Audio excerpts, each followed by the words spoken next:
Fala, meus povos e minhas povas. Se você quer aprender mais sobre ligação iônica, pega papel e caneta que a hora é agora.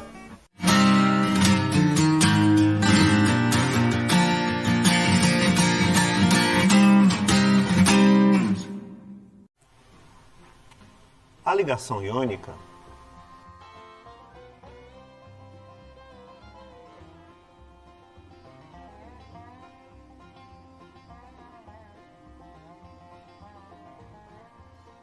como vocês já sabem, ela também é chamada de ligação eletrovalente, devido ao fato dela se dar por transferência de elétrons. E ela envolve a formação de íons, ou seja, de cátions e ânions. Para explicar esse processo, vamos tomar como exemplo o sal mais simples que se conhece, que é o famoso cloreto de sódio. Então, o sódio, ele é um elemento do terceiro período e do grupo 1. Portanto, a configuração eletrônica de sua camada de valência vai ser 3s1. O cloro, por sua vez, ele é um halogênio do terceiro período. Então, a configuração eletrônica de sua camada de valência vai ser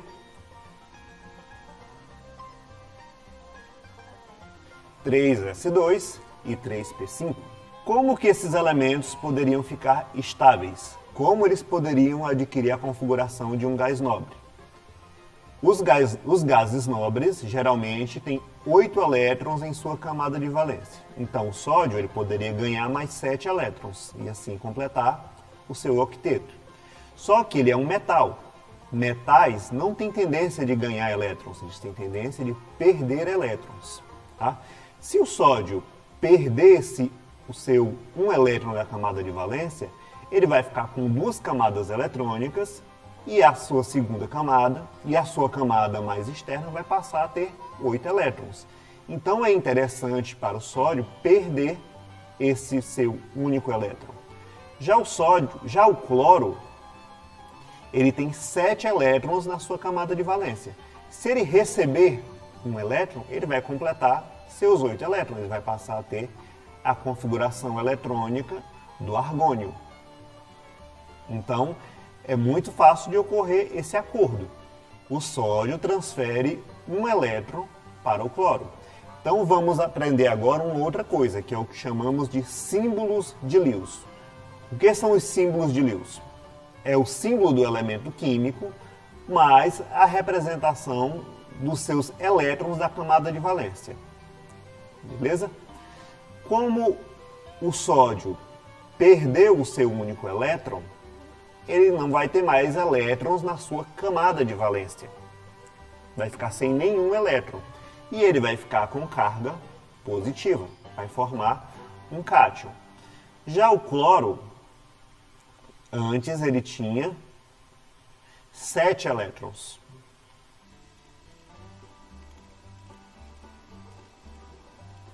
Estamos representando esses 7 elétrons por pontinhos. Pode ser qualquer outra coisa, pode ser asterisco, pode ser estrelinha, pode ser coraçãozinho, use o que você quiser. Tá? Geralmente a gente coloca essa representação assim, aos pares. Por quê? Porque cada orbital contém no máximo 2 elétrons. Então, se este elétron do sódio for transferido para o cloro, ele vai passar a ter 8 elétrons. Ok?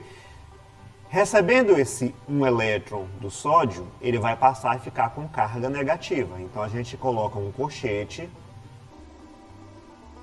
e o sinal de menos aqui fora. Nós sabemos que as cargas opostas se atraem. Então é justamente essa atração eletrostática que leva à formação do cristal iônico. Então vamos ter o par ordenado de cloreto de sódio, mas o cristal de cloreto de sódio não é formado somente por esses 2 elementos. O cristal, na verdade, é formado por uma rede cristalina, ou seja, são vários íons de sódio e de cloro empacotados de forma organizada. Cristal é justamente isso, um sólido com a estrutura organizada. Sólidos que as estruturas são desorganizadas são chamados de sólidos amorfos. E essa rede de íons organizada, né, a estrutura do cristal, é chamada de retículo cristalino ou rede cristalina. Ok? Vamos tomar outro exemplo. Como seria a fórmula de um composto formado de alumínio e flúor? Então, a camada de valência do alumínio é 3s2, 3p1. E a camada de valência do flúor, 2s2, 2p5. Então, o alumínio, para ficar estável, seguindo o modelo iônico, ele precisa perder esses 3 elétrons aqui. Já o flúor, para ficar estável, ele precisa ganhar apenas um elétron. Tá? Como que resolvemos esse problema?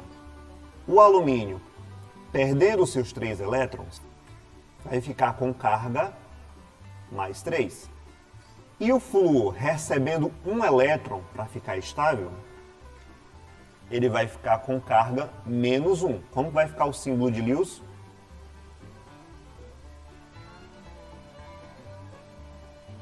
Aqui, com 8 elétrons, tá? Ele recebendo um elétron do alumínio. Ou seja, o flúor não pode receber os 3 elétrons do alumínio. Então, como que vai ficar a fórmula desse composto? A carga do ânion vai passar a ser a atomicidade do cátion. Ok? Então, qual a carga do ânion? Menos 1. Então, nesse composto, formado por esses 2 íons, nós teremos apenas um alumínio. E a carga do cátion vai passar a ser a atomicidade do ânion.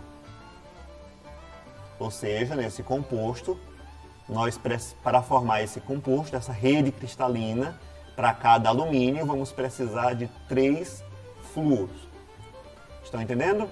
Vamos ver mais um exemplo, para ficar mais claro. Qual seria a fórmula de um composto formado por magnésio e fósforo? A camada de valência do magnésio é... E como que é a camada de valência do fósforo?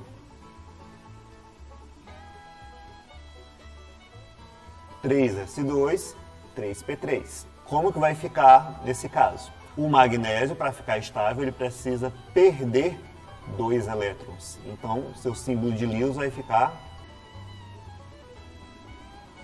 Já o fósforo, para ficar estável, ele tem... Percebam que ele tem 5 elétrons em sua camada de valência. Então, seu símbolo de Lewis é esse aqui.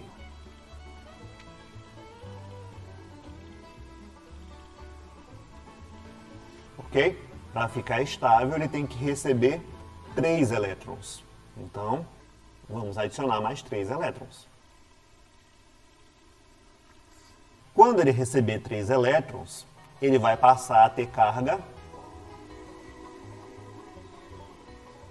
menos 3. Então, qual vai ser a fórmula do composto iônico formado por essas duas espécies? A carga do ânion vai passar a ser a atomicidade do cátion. Então, vamos precisar de 3 magnésios. E a carga do cátion vai ser a atomicidade do ânion. Então, vamos precisar de 2 fósforos. Essa vai ser a fórmula do composto iônico formado por magnésio e fósforo. Beleza? É o fosfeto de magnésio. E quais são as condições que favorecem a formação da ligação iônica? Essas condições são 2. Um dos elementos tem que ter energia de ionização baixa.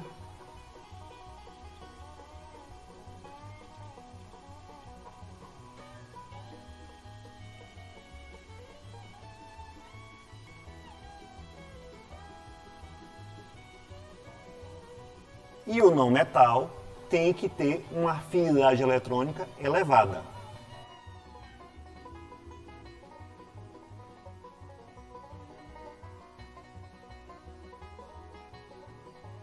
Nesse caso, vai se formar um retículo cristalino liberando uma grande quantidade de energia. O exemplo que nós vimos na nossa aula anterior foi o cloreto de sódio.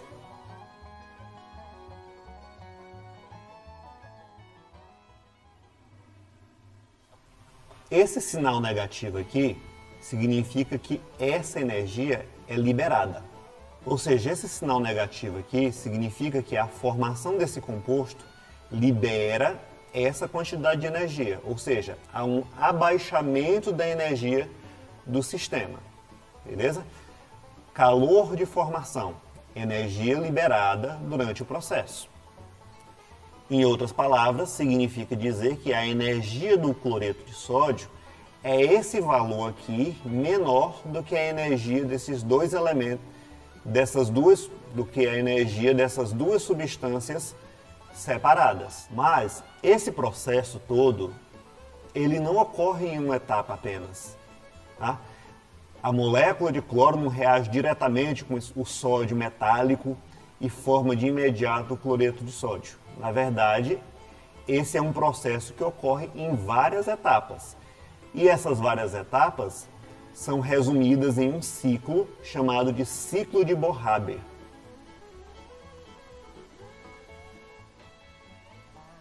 Esse Bohr aqui que é diferente do Niels Bohr lá dos modelos atômicos. É outro Bohr, esse aqui. Então, esse ciclo, ele resume todas as etapas da formação de um composto iônico. E ele permite calcular a energia envolvida em qualquer etapa desse mecanismo.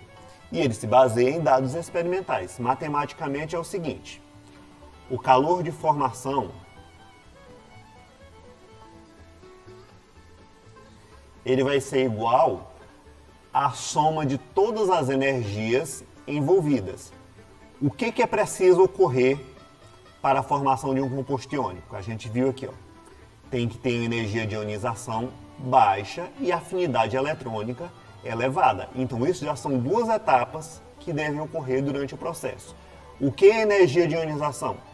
É a energia necessária para remover um elétron de um átomo no estado gasoso. Qual é o estado físico do sódio aqui? Sólido. Então a primeira etapa que tem que haver durante o processo é isso aqui se transformar em um gás. A passagem do estado sólido para o gasoso é chamado de sublimação. Então a primeira etapa é a energia de sublimação, também chamado entalpia de sublimação. Entalpia quer dizer calor trocado a pressão constante. Vocês vão aprender isso melhor em físico-química. Então, depois que o sódio se tornar um gás, a próxima etapa é o quê?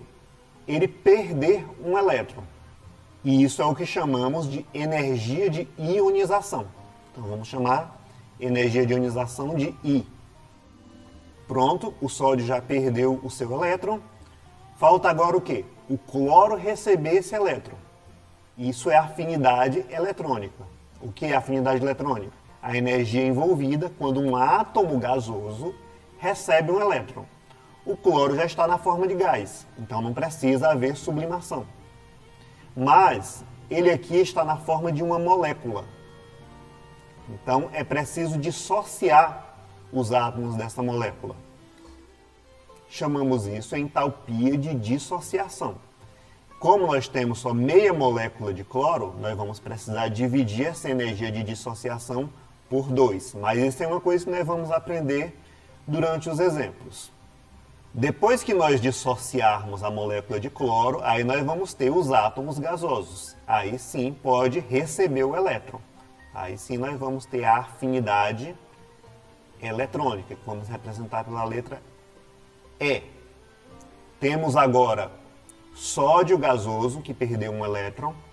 Temos o átomo de cloro gasoso, que recebeu um elétron, mas eles ainda estão separados. A atração eletrostática entre ambos vai fazer com que eles formem um cristal, uma estrutura organizada. E isso é uma etapa que libera muita energia. E essa etapa é chamada de energia de rede. É o momento em que vai se formar o cristal.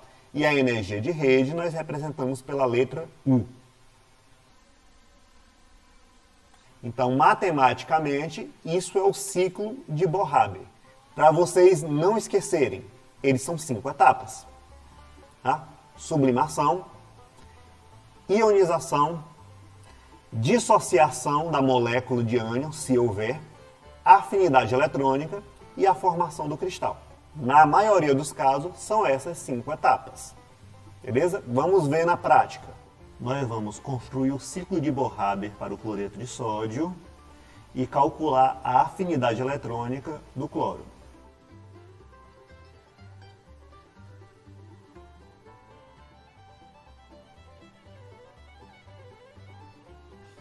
Para isso, nós vamos precisar de alguns dados.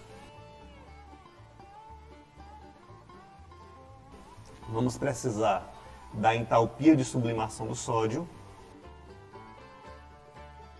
que é 107,3 kJ/mol. Vamos precisar da energia de ionização do sódio, que é 496 kJ/mol.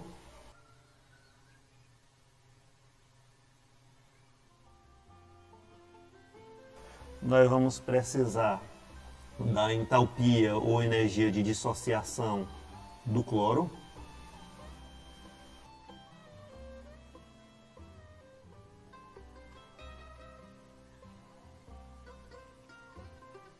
Vamos precisar da afinidade eletrônica para poder fazer o ciclo completo, mas isso é o que nós vamos calcular. E para completar o ciclo, nós vamos precisar dos valores da entalpia de formação,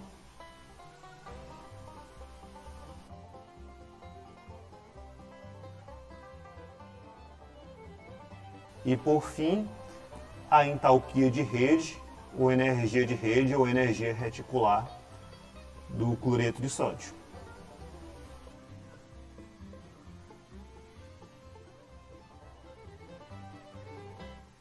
Agora, eu sugiro que você pause esse vídeo, copie a pergunta e em seguida nós vamos resolver.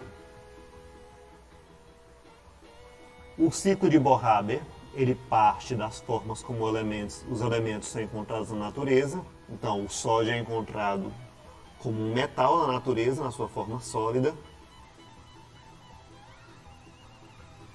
E o cloro, uma molécula diatômica gasosa. Para poder balancear a equação química, a gente tem que colocar aqui 1/2. E nós já sabemos que a energia do produto, que é o cloreto de sódio, é inferior à energia dos reagentes. Então temos que colocar ele um pouco mais aqui embaixo.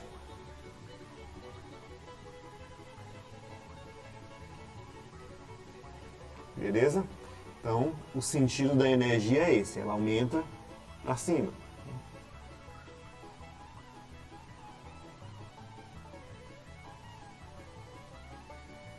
Então, esse é o sentido da energia.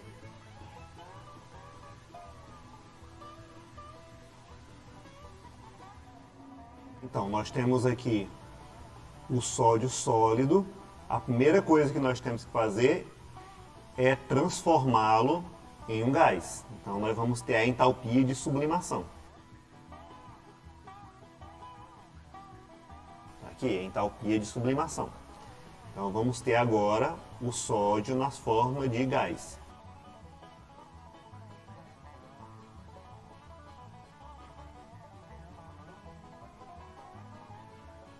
Beleza?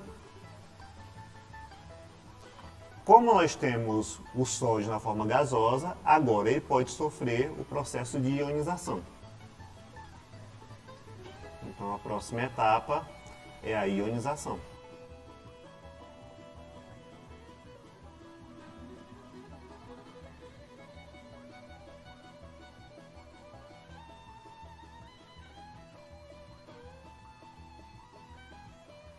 O sódio gasoso perdeu um elétron. O cloro pode receber o elétron assim? Não, porque ele é uma molécula aqui. Ele precisa se dissociar para formar o átomo gasoso. Então a próxima etapa vai ser a energia de dissociação. Só que pelo balanceamento da equação química, só vamos precisar da metade do seu valor.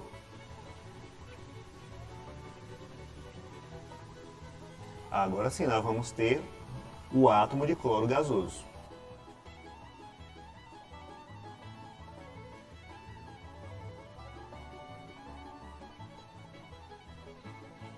Então, todos esses processos eles foram endotérmicos. O que isso quer dizer? A gente teve que fornecer energia para eles acontecerem.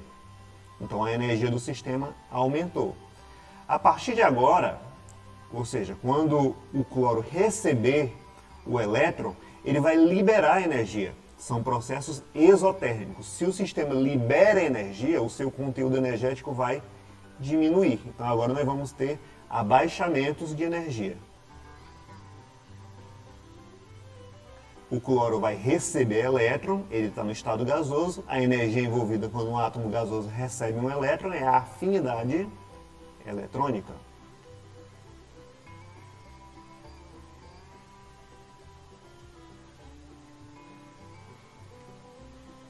Certo? Agora, a atração eletrostática vai fazer com que esses íons se organizem, formando um cristal. E isso vai fazer com que a energia do sistema diminua muito. Então, esse último passo, que é o que mais estabiliza o sistema, é a energia reticular. Ok? O balanço energético de tudo isso, ou seja, as energias consumidas e as energias liberadas, é essa diferença aqui, que nós vamos chamar de esse tracinho aqui, ó. Essa diferença de energia daqui até aqui, nós chamamos de calor de formação, ok? O calor de formação é só o resultado da soma de todas essas energias envolvidas durante o processo. Vamos calcular a afinidade eletrônica. Então vamos usar a fórmula para calcular. O calor de formação é igual a entalpia de sublimação mais a energia de ionização mais a energia de dissociação, que nesse caso específico é só a metade por causa do balanceamento, mais a afinidade eletrônica mais a entalpia de dissociação. Substituindo os valores que você já anotou, a gente vai ter o calor de formação é menos 411,12, a entalpia de sublimação é 107,3, a energia de ionização é 496 kJ por mol, mais a metade de... O valor da energia de dissociação é 121,68, mais a afinidade eletrônica, que é o que nós estamos querendo calcular, mais a entalpia de rede, que é menos 786. Resolvendo toda essa conta, a gente vai encontrar que a afinidade eletrônica do cloro vai dar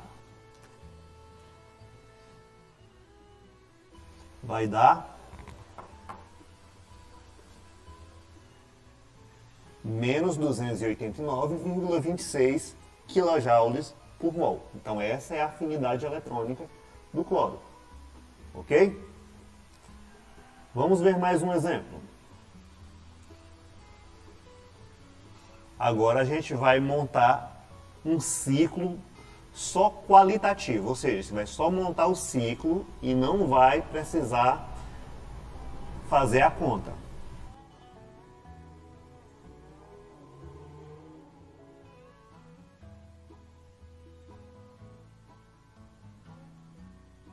Então escreva um ciclo que mostre todas as etapas de forma qualitativa, né? Ou seja, a gente não vai fazer conta do fluoreto de cálcio. Em outras palavras, monte o ciclo de Boraber. Eu sugiro que você volte o vídeo, assista novamente o exemplo anterior, tente resolver no seu caderno, em seguida você vai pausar o vídeo aqui e vai tentar montar o ciclo de Bohr-Haber para esse composto. Em seguida nós vamos corrigir aqui, tá? Então pause agora. Terminou? Então vamos conferir agora. Vamos ver como é que é a resolução desse problema. Então vamos colocar aqui o sentido da energia. Na natureza, o cálcio é encontrado como um sólido metálico e o flúor, assim como o cloro, é uma molécula gasosa diatômica. E aí esses dois reagentes vão formar o nosso produto, que é o fluoreto de cálcio. Então nós saímos desse nível de energia e viemos para esse nível de energia. Bom, para esse produto se formar, é preciso que ocorra a transferência eletrônica do cálcio para o flúor. Ou seja, vamos ter que ter a ionização e a afinidade eletrônica.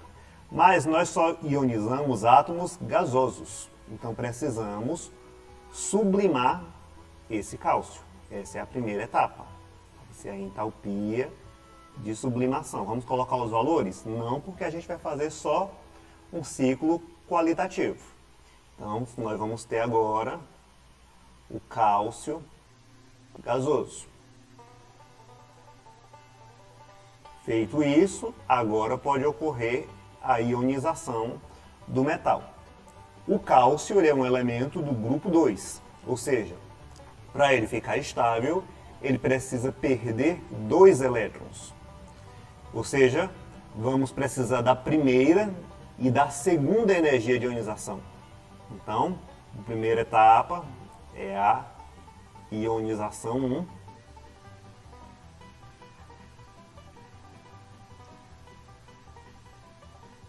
Ok?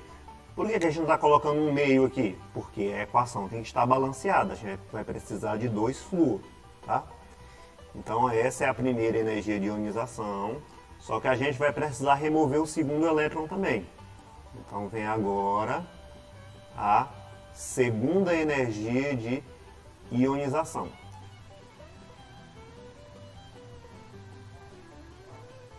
Agora o cálcio está estável.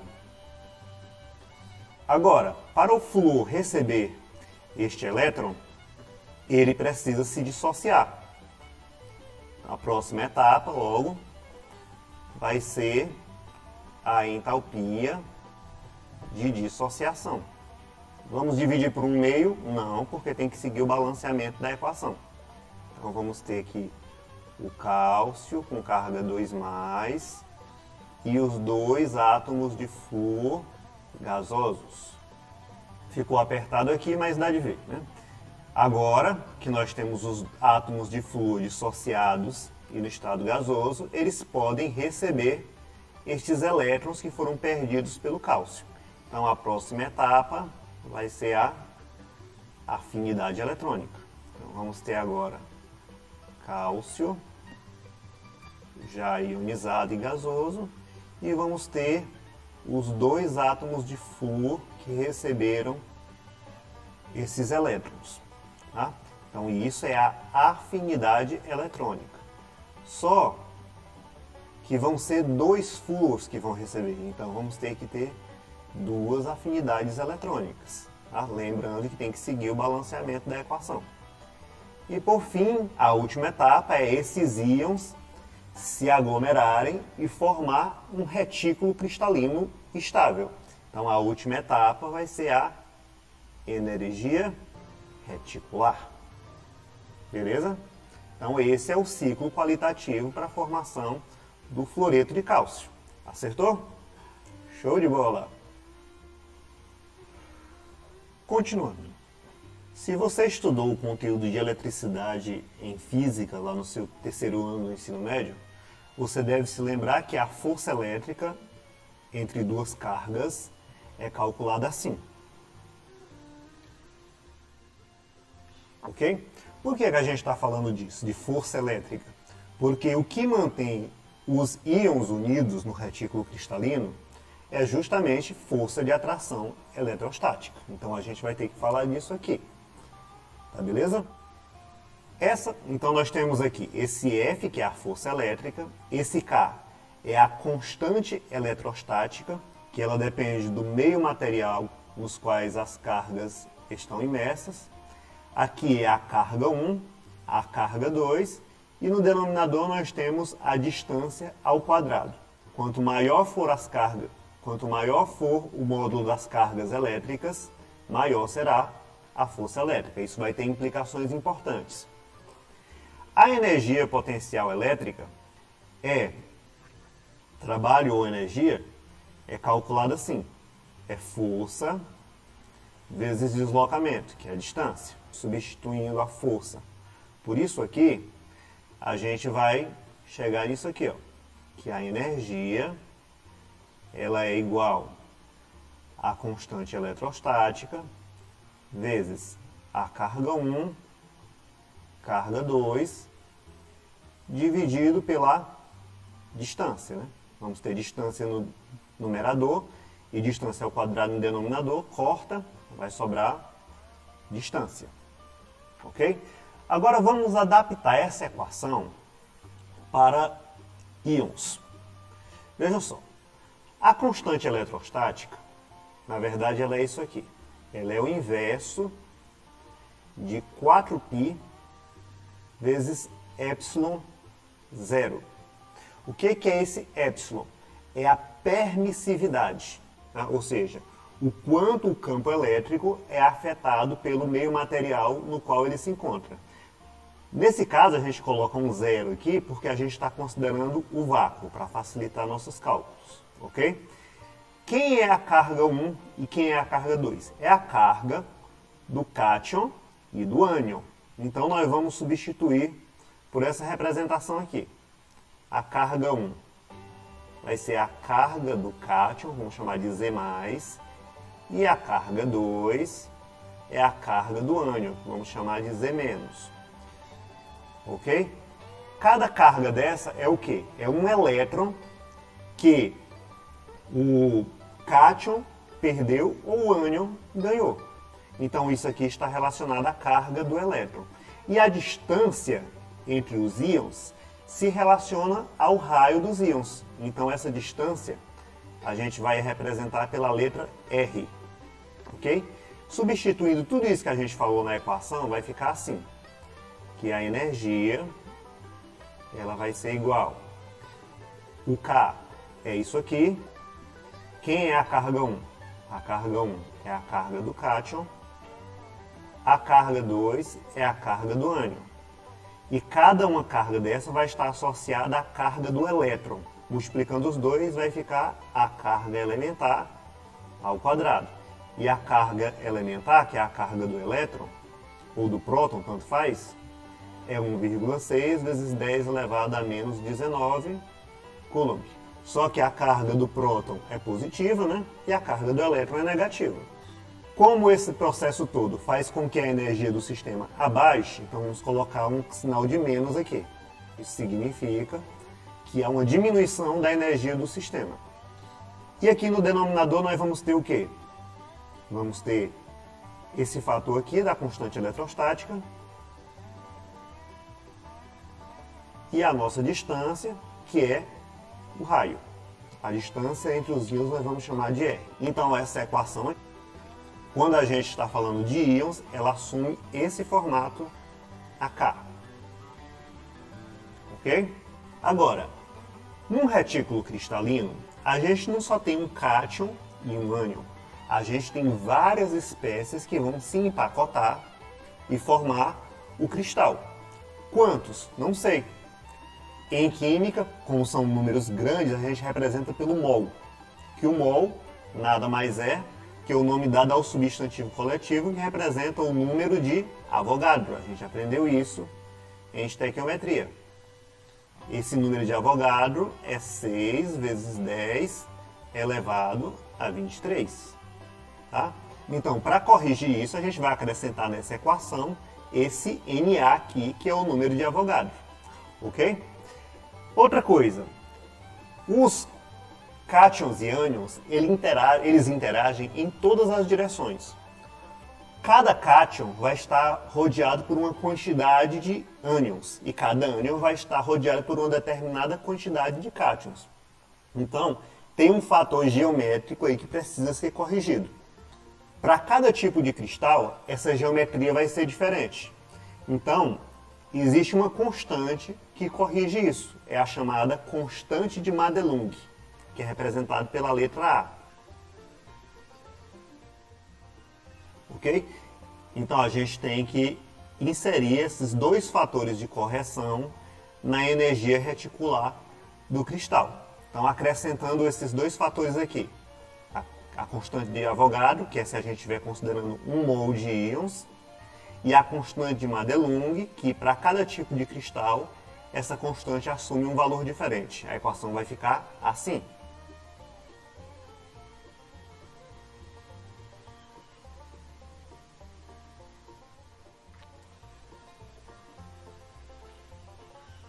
Então a equação vai assumir esse novo formato. Então vamos trabalhar um pouco mais com ela. Observando essa equação, já dá para perceber que quanto maior for a carga dos íons e quanto menor for a distância interiônica, que vai depender do raio dos íons, quanto menor o raio, menor a distância interiônica, certo? Então esses dois fatores é quem vão afetar a energia reticular do cristal. É muito importante você se recordar disso. Do que depende a energia reticular do cristal? Das cargas dos cátions e ânions, certo? Ou seja, ela é diretamente proporcional à carga dos cátions e ânions e inversamente proporcional à distância interiônica. E essa distância interiônica depende dos raios de cátions e ânions. Mas vamos trabalhar um pouco mais essa equação. Vamos reescrevê-la aqui. Tirando esses fatores aqui, a carga do cátion e do ânion e a distância interiônica, todos os outros valores são constantes. Por isso que a energia reticular do cristal depende só, basicamente, desses dois fatores. É possível deduzir matematicamente que, quando essa distância interiônica tende a zero, quando a gente fala assim, tende, a gente está falando de um conceito matemático chamado de limite. Ou seja, se vocês ainda não estudaram isso, vocês vão estudar. Então, quando a distância interiônica tende a zero, a energia reticular tende ao infinito. Certo? A gente vai estar dividindo isso aqui por um número muito pequeno, então o resultado vai ser um valor grande. Só que na prática não é isso que acontece. Por quê? Porque à medida que os íons vão se aproximando, chega um ponto que começa a haver repulsão entre as nuvens eletrônicas. Então a gente já estudou isso antes, que a ligação química ela é um equilíbrio entre forças atrativas, que nesse caso aqui a força atrativa é eletrostática, e forças repulsivas, que nesse caso aqui também vai ser eletrostática. Então a gente vai ter um equilíbrio de forças eletrostáticas de atração e de repulsão. Então vai ter uma distância que vai chegar a um ponto que os cátions e ânions não vão conseguir se aproximar mais. Logo, isso aqui nunca vai ser zero. Vai decrescer até um determinado valor limite. Então é preciso fazer essa correção nessa equação, que ela pode nos levar a um resultado errôneo. Ok? Isso aqui só está considerando as forças atrativas. Não está sendo considerado as forças repulsivas. Para corrigir essa equação, então, para corrigir esse equilíbrio de forças, Bohr teve que introduzir mais um fator nessa equação. E ela ficou assim. Aqui nós temos o fator das forças atrativas. E aqui nós vamos ter o fator das forças repulsivas.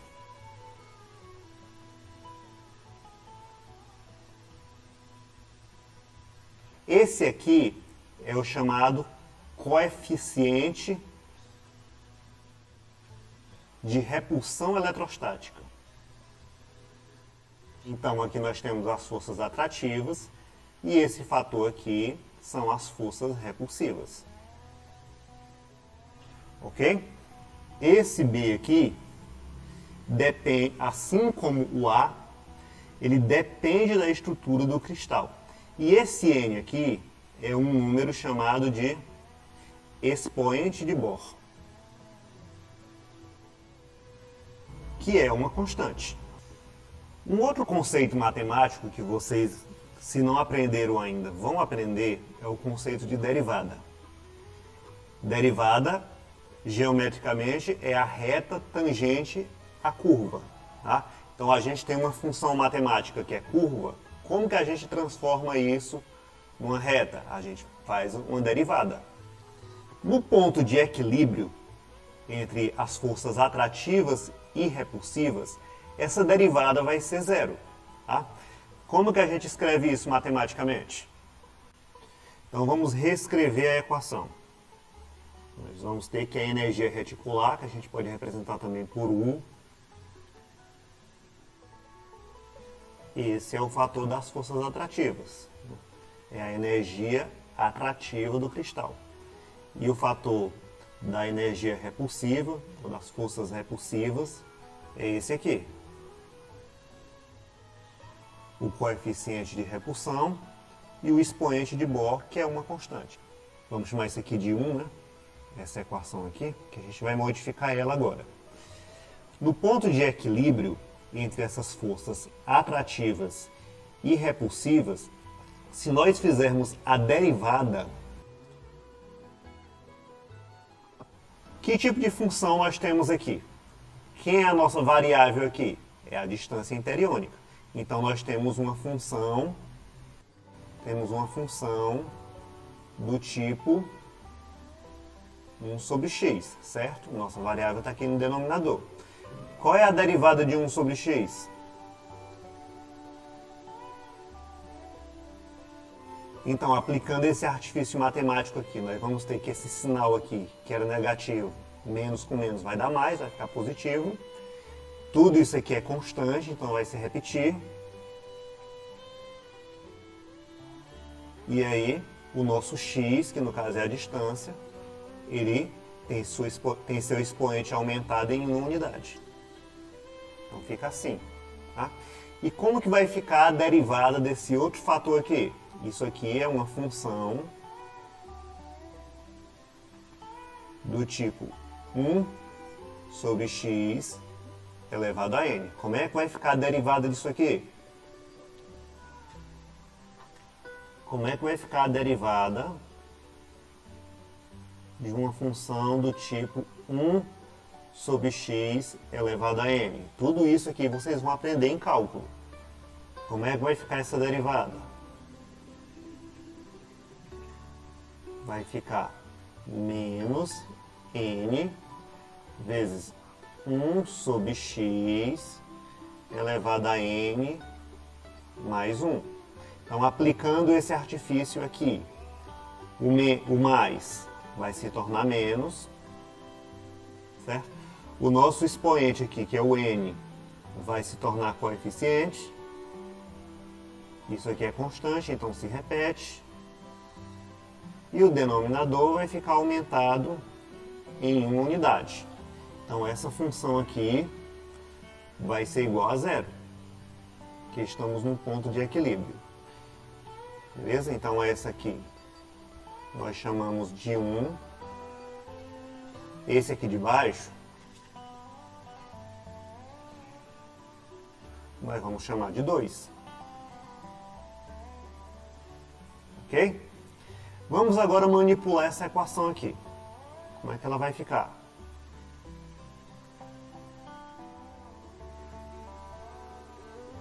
Ok? Vamos reescrever isso aqui na outra página, porque a gente vai precisar de mais espaço. Copie isso aqui, que a gente vai trocar de página agora. Então a gente tinha parado assim. A equação estava assim.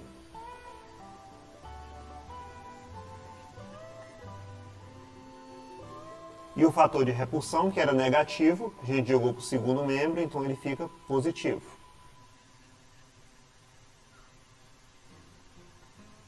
Tem um N aqui, né, de coeficiente, estava esquecendo. Tá, a gente tinha parado nessa equação assim. Então, se a gente observar aqui, a gente tem o número de Avogadro aqui e aqui nesse outro membro. A gente pode cortar. A gente pode rearranjar tudo isso aqui em função desse coeficiente de repulsão. Então, vai ficar assim.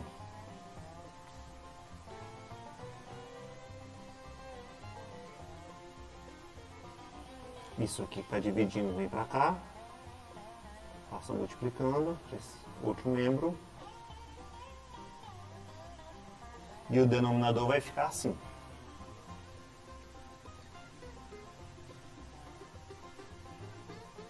Ok? Vou expor esse N, que é o nosso expoente de Bohr. Agora, nós temos uma divisão de potências de mesma base. Ó. Temos o R aqui, com essa potência, e o R aqui elevado a 2. Divisão de potência de mesma base, a gente conserva a base, que é R, e subtrai os expoentes. Então, N mais 1 menos 2 vai dar N menos 1. Logo, nossa equação vai ficar assim. E nós vamos chamar isso aqui de 3. Agora vamos fazer o seguinte. Vamos substituir a equação 3 na equação 1. Qual que era a equação 1 mesmo? Vamos escrever ela aqui para você se lembrar, mas você deve ter ela copiada aí no seu caderno. Ela era assim.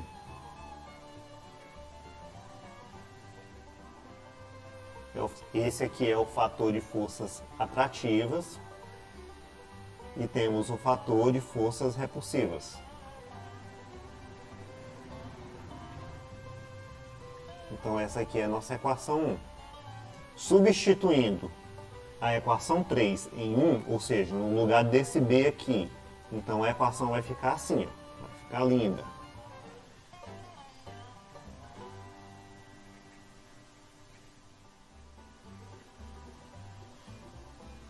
Mais o segundo fator, que é NA vezes B, só que B é isso aqui.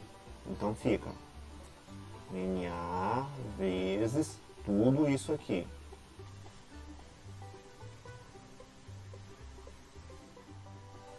Mais uma vez nós vamos ter divisão de potências de mesma base, né? Temos R elevado a N menos 1 e R elevado a N. Então a gente conserva a base, que é o R, e subtrai o expoente. N menos 1 menos N vai dar menos 1. R elevado a menos 1 é a mesma coisa de 1 sobre R. Então, nossa equação vai ficar assim.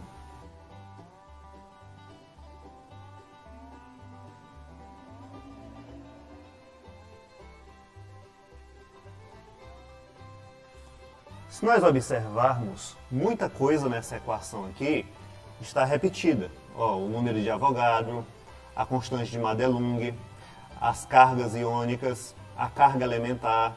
Então, o que a gente pode fazer? A gente pode colocar tudo isso em evidência. Então, a nossa equação vai ficar assim.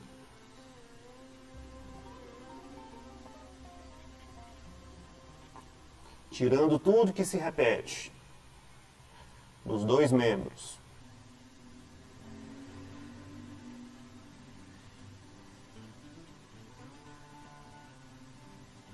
Então, isso aqui saiu tudo, vai ficar 1. E no segundo membro, o numerador a gente jogou todo para cá para fora, então vai ficar 1 também. E aqui embaixo de tudo isso só ficou o N, então vai ficar 1 sobre N. Essa equação aqui, gente, é uma equação muito importante para nós. Ela é a equação de Borlandais. Então, se nós soubermos as cargas iônicas e o raio, o restante é tudo tabelado. Então a gente pode calcular teoricamente qual é a energia reticular sem precisar fazer um experimento. Os resultados obtidos aqui por meio dessa equação são muito próximos daqueles encontrados experimentalmente por meio do ciclo de Bohr-Haber. E isso nos permite inferir muita coisa a respeito das propriedades dos cristais. Ela é diretamente proporcional à carga dos cátions e ânions, como a gente já tinha visto antes, e é inversamente proporcional à distância interiônica. Logo, cristais de elevada energia reticular geralmente têm raios iônicos pequenos e as cargas dos íons são elevadas. Como a energia reticular ela é diretamente proporcional à distância interiônica e essa energia geralmente é muito forte, isso explica muitas propriedades. Por exemplo, explica por que os cristais iônicos são muito duros e são quebradiços. Por quê? Porque essas forças de atração são de curto alcance. Quando você quebra um cristal iônico, você termina afastando esses íons, então essas forças de atração são perdidas. E essa elevada energia reticular explica também por que os cristais iônicos têm elevado ponto de fusão. Então é isso, gente. A aula hoje foi bem pesada, matematicamente falando, mas era muito importante vocês entenderem de onde vem essa equação aqui, que explica as propriedades dos cristais. A gente vai aplicar ela no exercício. Não precisa vocês memorizar essa dedução, isso foi para vocês simplesmente entender a origem dessa equação. Existem outras equações que também explicam a energia reticular dos cristais iônicos, mas essa equação aqui, a equação de Bohr-Landé, é a equação mais famosa. Então, galera, é isso. Estudem bastante, pratiquem, assistam esse vídeo quantas vezes forem necessárias. Volte pedacinho por pedacinho até vocês entenderem cada uma dessas etapas. Beleza, pessoal? Tamo junto e até a próxima.